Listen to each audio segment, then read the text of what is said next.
예수님께서 처음 사역을 시작하실 때에 회당에 들어가셔서 이 말씀을 읽으셨습니다. 그것은 예수님의 사역의 목표에 대한 선포입니다. 내가 이것을 위해서 이 세상에 왔고 내가 이것을 이루기 위해서 사역을 시작한다는 우리들에게 주시는 말씀입니다. 그래서 우리가 이 말씀을 들을 때 기억해야 할 것은 하나님께서 나에게 예수님을 통해서 이러한 일들을 이루시고자 하는데 이러한 일들이 나한테 이루어졌는가? 이러한 일들이 나한테 이루어지고 있는가? 그리고 과연 나에게는 이러한 것들에 대한 필요가 있는가를 우리가 한번 살펴보기 원합니다. 제가 다시 한번 읽겠습니다. 선지자 이사야의 글을 드리거늘 책을 펴서 이렇게 기록된 데를 찾으시니 곧 주의 성령이 내게 임하셨으니 이는 가난한 자에게 복음을 전하게 하시려고 내게 기름을 부으시고 나를 보내사 포로된 자에게 자유를 눈먼 자에게 다시 보게 함을 전파하며 눌린 자를 자유롭게 하고 주의 은혜의 해를 전파하게 하려 하심이라 하였더라. 아멘. 아멘. 그래서 예수께 이 성령이 임했다는 이 말은 우리도 동일하게 우리가 하나님으로부터 사명을 받을 때 우리의 힘으로 우리의 뜻대로 우리의 계획과 생각대로 하는 것이 아니라 하나님께서 그 뜻을 우리에게 품게 하시고 하나님께서 보여주시고 열어주시는 문을 통해서 우리가 나가면서 사역을 하는 것처럼 예수님께서도 말씀하신 것처럼 예수님은 자기의 생각과 자기의 뜻으로 하신 것이 아니라 아버지께서 보여주시고 아버지께서 말씀하신 아버지께서 준비하신 뜻을 이루시려고 순종하는 마음으로 오셨고 성령의 충만하심으로 말미암아 예수님의 사역이 시작되었습니다. 그래서 예수님께서 성령이 임하시고 나서 가난한 자에게 복음을 전하기 위해서 기름 부음을 받으셨다 그랬습니다. 가난한 자들에게 복음을 전하고 가난한 자에게 복음을 전함으로 인해서 포로된 자에게 자유, 눈먼 자에게 다시 보게 함, 그리고 눌린 자에게 자유롭게 함이 이루어지는 결과를 기대했다는 이야기입니다.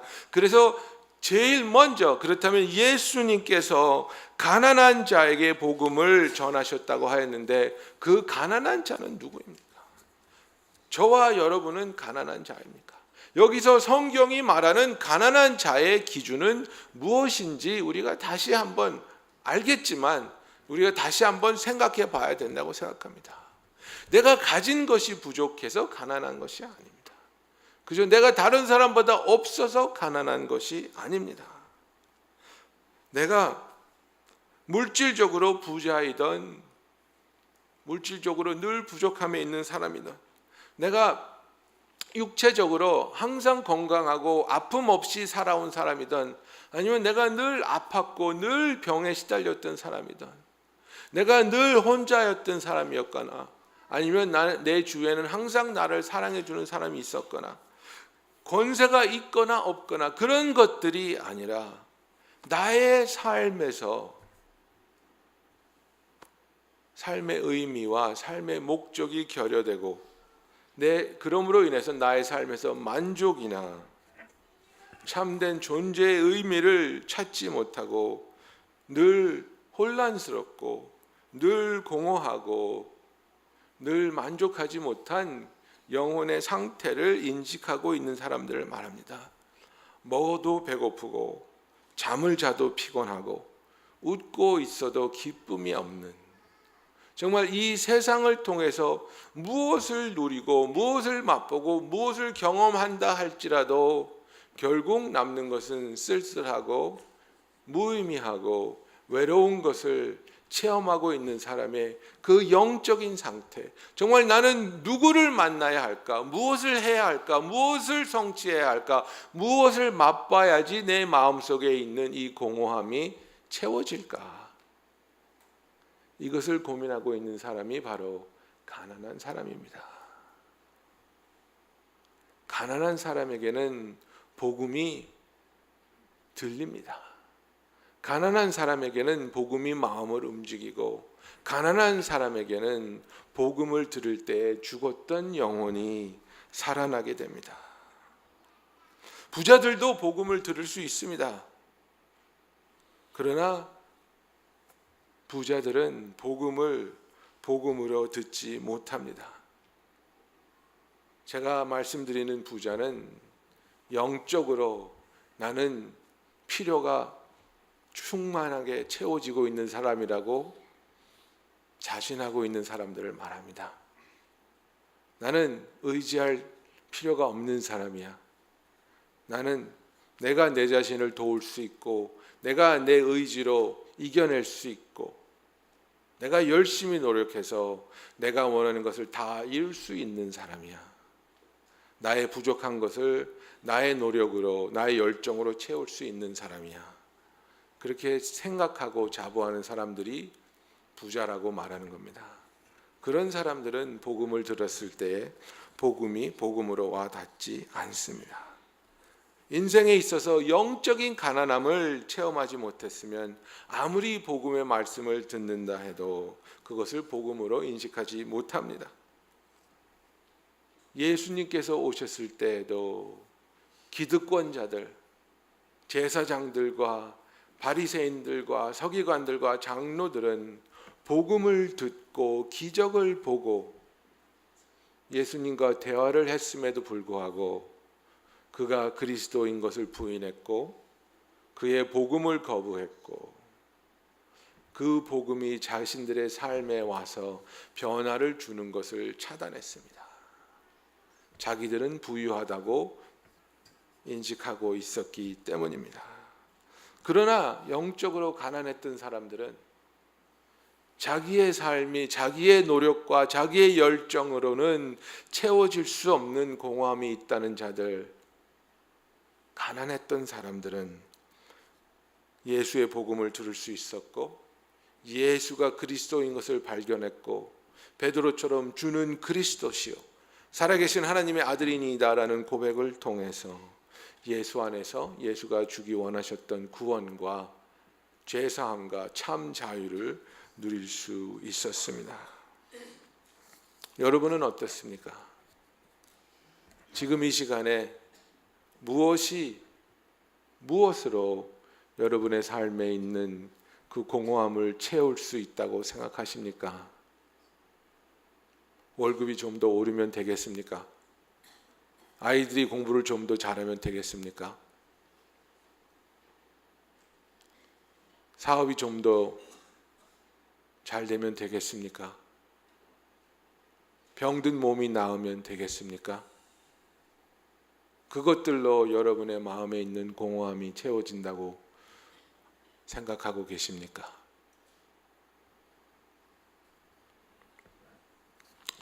예수님께서는 우리가 예수님을 만남으로 인해서 하나님과 나의 관계가 죄로 인해서 멀어졌고 하나님의 임재하심이 나의 삶에서 떠나간 그 근본적인 문제를 해결해 주시기 위해서 왔습니다. 하나님이 나와 함께 계실 때 내가 하나님의 원수된 자가 아니라 진노의 자녀가 아니라 하나님의 사랑받는 하나님의 참된 자녀가 될 때 우리의 삶은 우리의 형편이나 상황에 상관없이 만족함을 느끼고 참된 기쁨과 참된 평화와 참된 휴식을 누리게 되는 것입니다. 예수님은 포로된 자, 눈먼 자, 그리고 눌린 자를 자유케 하기 위해서 오셨다고 말하고 있습니다. 예수님께서는 포로된 자, 즉 하나님을 떠나서 죄의 종노릇 하는 자들에게 자유함을 주기 위해서 우리에게 오셨습니다.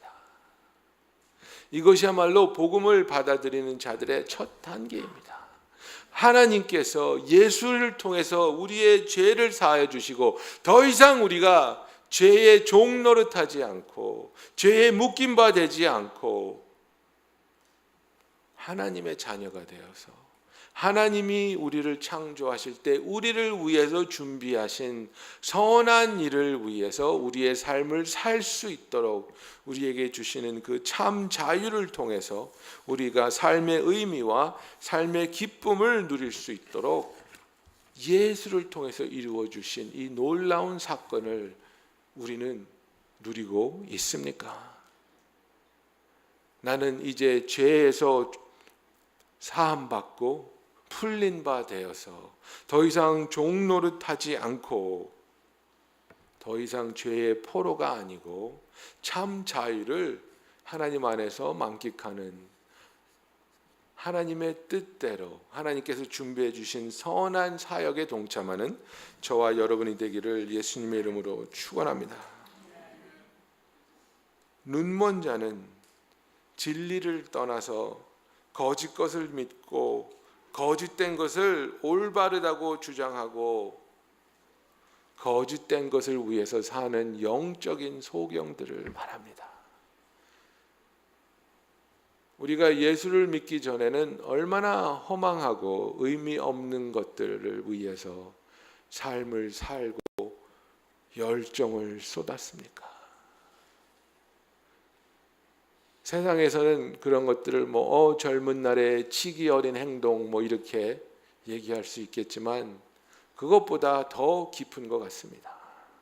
우리가 얼마나 의미 없는 것들을 위해서 시간을 쏟고 우리의 자본을 투자하고 피와 땀을 흘리며 그것을 얻어보려고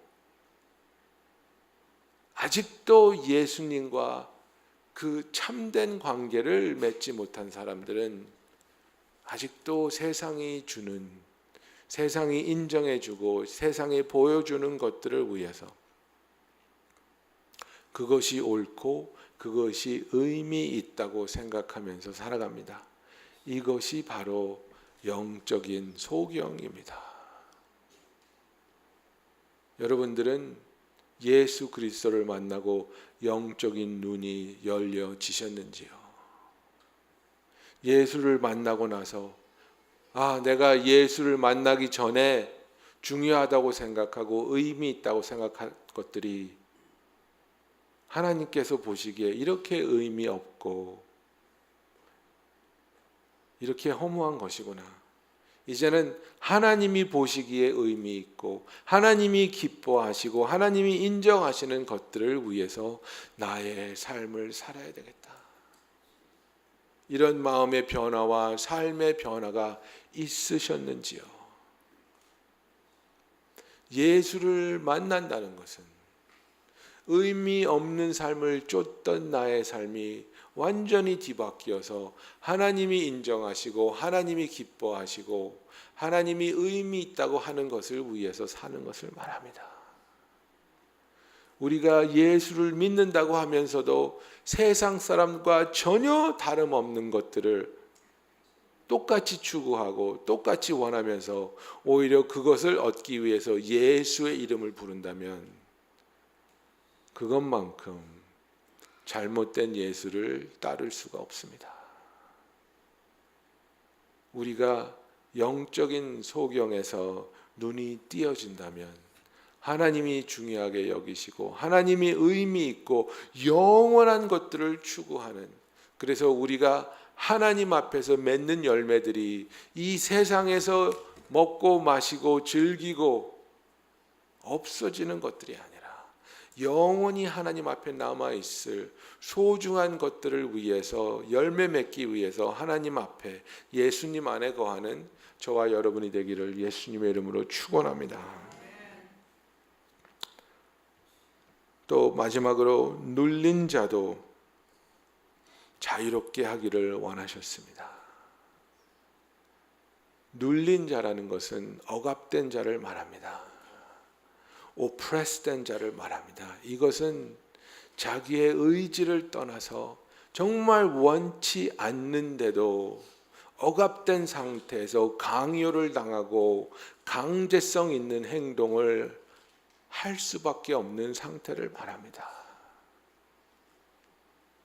여러분, 우리가 죄를 짓게 되고 또 그 죄를 벗어나지 못하고 죄에 온전히 빠지게 되면 회개할 수 없는 상태까지 갈 때가 있습니다. 이 세상에서 가장 무서운 죄는 우리가 정말 혐오스럽다고 생각하는 그런 죄가 아니라 내가 회개할 수 없는 것이 가장 무서운 죄입니다.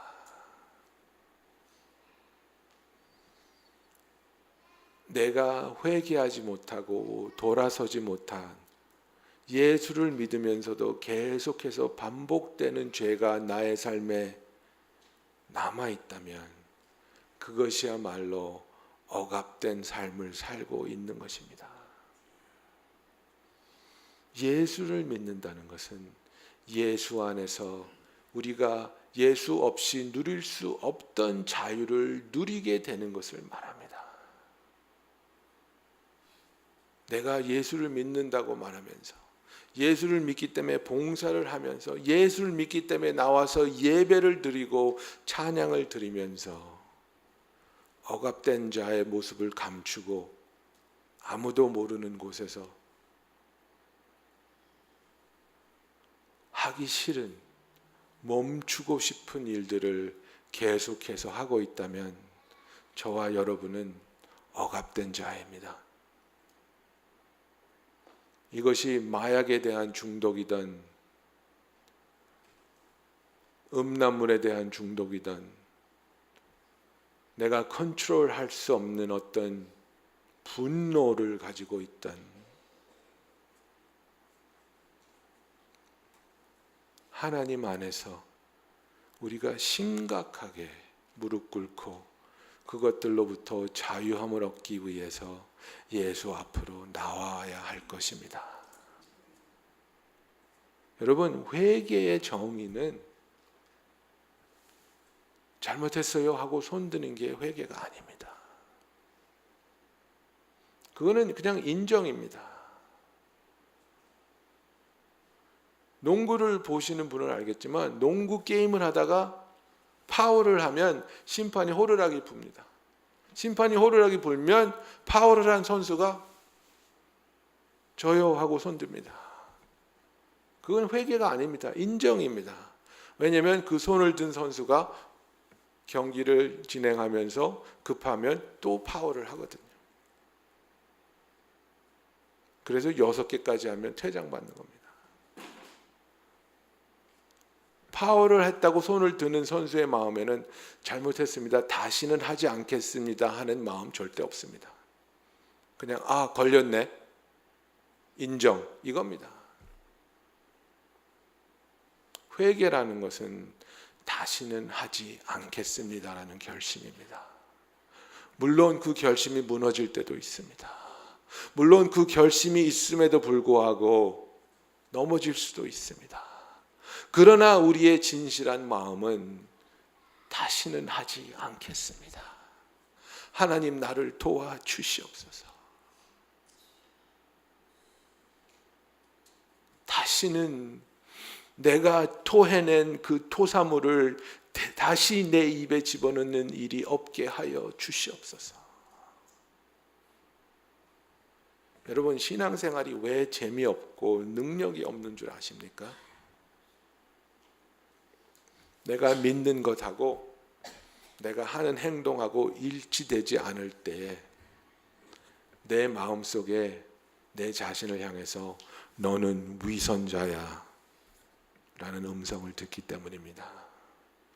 너는 위선자이기 때문에 네 기도도 하나님이 들어주지 않고 네가 하는 일도 잘 풀리지 않고 결국은 걸릴 것이고 결국은 드러날 것이고, 이거는 하나님이 주는 말씀이 아닙니다, 여러분. 이거는 원수 마귀가 우리가 죄 짓는 것을 알기 때문에 그것을 가지고 우리의 목을 옥죄어 오는 겁니다. 너는 나를 벗어날 수 없어. 너는 죄책감을 가지고 살아야 돼. 하나님은 그렇지 않습니다. 하나님은 우리가 우리의 죄를 가지고 하나님 앞에 나와 신실하게 자백하고 회개할 때 우리의 죄를 눈보다도 희게 씻어주시겠다고 약속하셨고, 그 약속을 이루시기 위해서 예수 그리스도를 십자가에 보내셨습니다.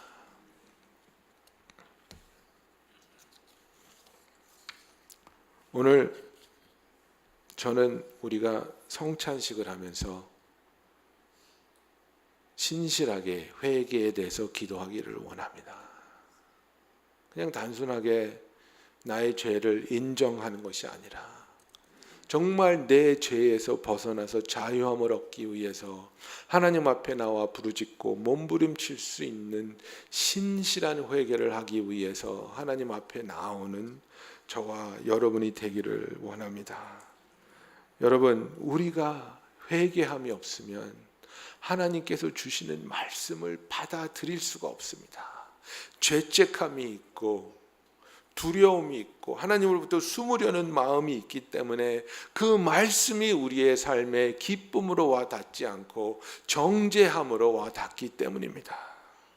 아모스 8장 11절에 이런 말씀이 있습니다. 주 여호와께서 가라사대 보라 날이 이를지라 내가 기근을 땅에 보내리니 양식이 없어 주림이 아니요 물이 없어 가람이 아니요 여호와의 말씀을 듣지 못한 기갈이라, 이렇게 말했습니다.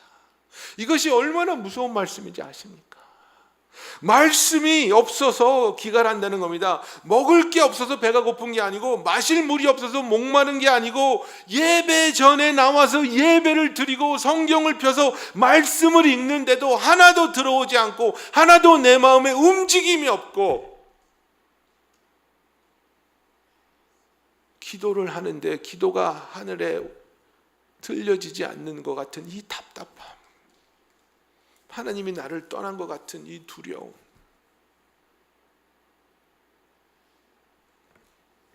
이런 마음이 들 때 여호와께서 우리에게 하시는 말씀은 너는 진정하게 회개해야 된다는 말씀입니다.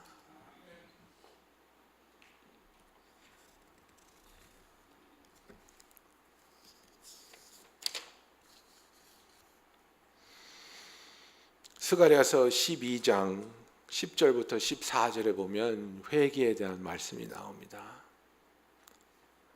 스가랴서 12장 10절부터 제가 읽어드리겠습니다.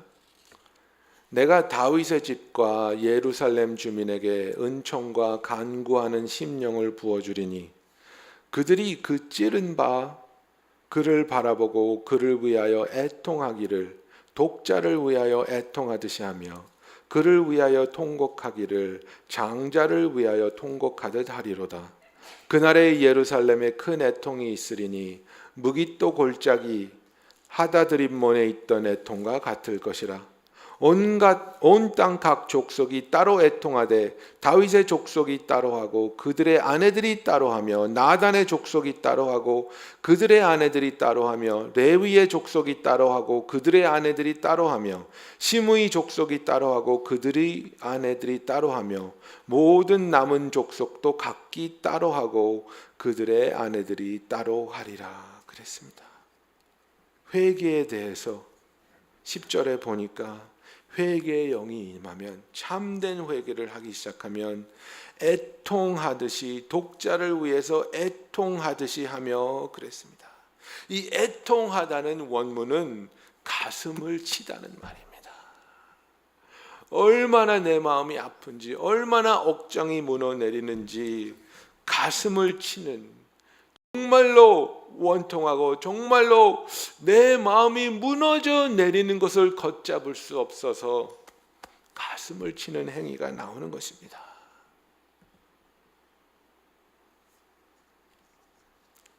이스라엘 백성에게 이렇게 가슴을 치면서 애통하는 날이 올 것이라는 것입니다.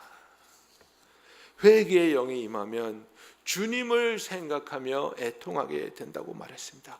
그들이 찌른 바 그를 바라보고 애통할 것이라 그랬습니다.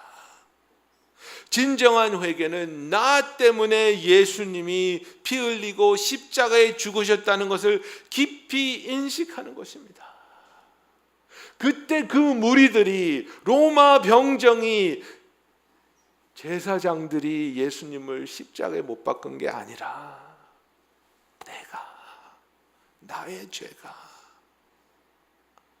나의 죄가 예수님을 십자가에 매달리게 하고 못 박았구나 하는 그 인식을 인해서 그들이 찌른 바 그를 바라보고 애통하는 저와 여러분이 되기를 예수님의 이름으로 축원합니다. 다시 10절에 보면은 그들이 그를 위하여 애통하기를 독자를 위하여 애통하듯 하며 그를 위하여 통곡하기를 장자를 위하여 통곡하듯 하리로다 그랬습니다. 부모에게 특히 이렇게 대를 이어야 되는 그런 그 부담감이 있는 민족들에게 가장 소중한 게 무엇입니까? 장자입니다. 가장 소중한 것을 잃은 사람처럼 애통해야 한다는 것입니다. 왜? 죄가 나로 하여금 하나님으로부터 멀어지게 했기 때문에. 죄가 나로 하여금 하나님의 자녀인데도 불구하고 아직도 죄에 묶여버린 마귀의 종 노릇하는 죄의 자녀인 것처럼 살게 하기 때문에 그 시간이, 그 상황이 원통해서 애통해 하는 것입니다. 나는 하나님의 자녀로서 하나님과 교제하며 하나님의 사랑 안에서 살아야 되는 하나님의 놀라운 은혜를 받았는데도 불구하고 내가 죄에 빠져서 그 사랑을 누리지 못하고 오히려 하나님을 두려워하고 하나님을 피하고 죄책감에 시달리는 삶을 살아온 것이 애통해서 하나님 앞에 나와 눈물 흘리며 진정한 회개를 할 수 있는 저와 여러분이 되기를 예수님의 이름으로 축원합니다. 회개의 영이 임하면 우리의 잘못을 깨닫고 그것을 후회하는 애통이 있다고 말하고 있습니다. 그날에 예루살렘에 큰 애통이 있으리니 무기또 골짜기에 하다드림몬에 있던 애통과 같을 것이라 그랬습니다. 무기또 골짜기에 하다드림몬에 있던 애통이라는 것은 요시야 왕의 죽음을 얘기하고 있습니다. 요시야 왕은 정말 이스라엘에서 사랑받는 신앙의 영웅이었습니다. 그러나 하나님께서 애굽 왕 느고에게 바벨론과 싸우고 있는 아수르를 도우라고 말씀하셨습니다. 그래서 애굽 왕 느고가 군사를 데리고 이스라엘을 지나서 바벨론과 싸우고 있는 아수르를 도우려고 가고 있었습니다. 그랬더니 군사를 이끌고 자기 땅을 지나가니까 요시야가 와서 전쟁을 일으키려는 줄 알고 싸움을 하려고 했습니다. 그때 느고 왕이 분명히 말했습니다. 나는 너랑 싸우려는 것이 아니다. 하나님께서, 너의 하나님께서 나에게 명령하셔서 아수르를 도우려 가는 거니까 나하고 싸우려고 하지 마라. 분명히 경고했는데 요시야는 그 경고를 듣지 않았습니다. 자기하고 싸우지 말라는 느고 왕의 눈을 피해서 변장하고 자기의 모습을 바꾸고 자기가 요시야가 아닌 것처럼 바꾸고 전쟁을 일으켰고 거기서 화살을 맞아 죽게 됩니다. 왜 그때 그 말을 듣지 않았을까? 왜 하나님께서 이것은 네 싸움이 아니라고 그랬는데 왜 그 말에 순종하지 아니하고 내 뜻을 고집하고 내가 원하는 것을 하려고 눈속임까지 해가면서 싸움을 일으켰다가 정말 의미 없는 죽음을 당할 수밖에 없었을까? 여러분, 죄를 짓고 나서 그 죄 때문에 내가 소중하게 여기던 것이 없어지고 내가 소중하게 생각하던 사람들이 아파하는 경험을 해보신 적이 있습니까? 그리고 나서 하는 후회가 바로 이 무기또 골짜기 하다드림 모누 애통입니다. 나의 죄 때문에 나만 상처받고 나만 훈계받고 끝난다면 그것은 오히려 다행일 수도 있습니다. 그러나 나의 죄 때문에 내가 사랑하는 사람들이, 나를 사랑하시는 하나님이 아파하신다는 사실을 알면 우리는 진실로 애통할 수밖에 없습니다.